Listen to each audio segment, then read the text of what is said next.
నిన్న కేసీఆర్ గారికి సిట్ అధికారులు నోటీస్ ఇవ్వడం జరిగింది. 160 సిఆర్పిసి కింద విట్నెస్గా పిలవడం జరిగింది.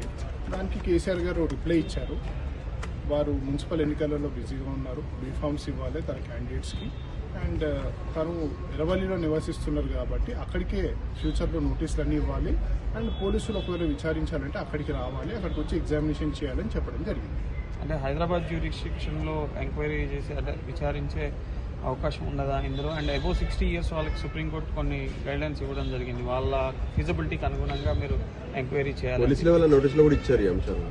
సో ఒకప్పుడు సిఆర్పిసి చట్టం ప్రకారం సెక్షన్ 160లో 65 ఏళ్ళు 65 years పైబడిన వాళ్ళకి వాళ్ళ ఇంట్లోకి వెళ్ళి ఎగ్జామినేషన్ చేయాలని క్లియర్గా ఉంది.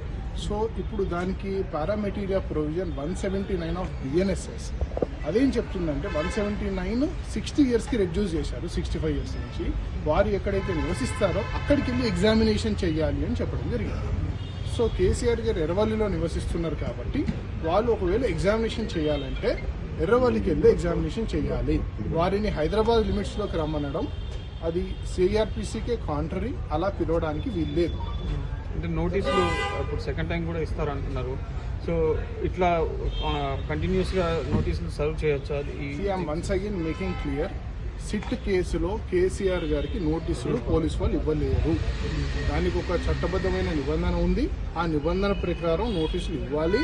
ఒకవేళ వీళ్ళు ఇవన్నీ కంప్లై చేసినా కూడా కేసీఆర్ గారికి నోటీసులు ఇవ్వకూడదు, ఇవ్వలేరు. Law doesn't permit to give notice to KCR. ఎందుకు అంటే ఏం నిబంధనలు ఉన్నాయి? దానికి ఒక నిబంధన ఉందంటే నేను చెప్తాను, కానీ ఈ కేసులో కేసీఆర్ గారికి నోటీసులు ఇవ్వలేరు.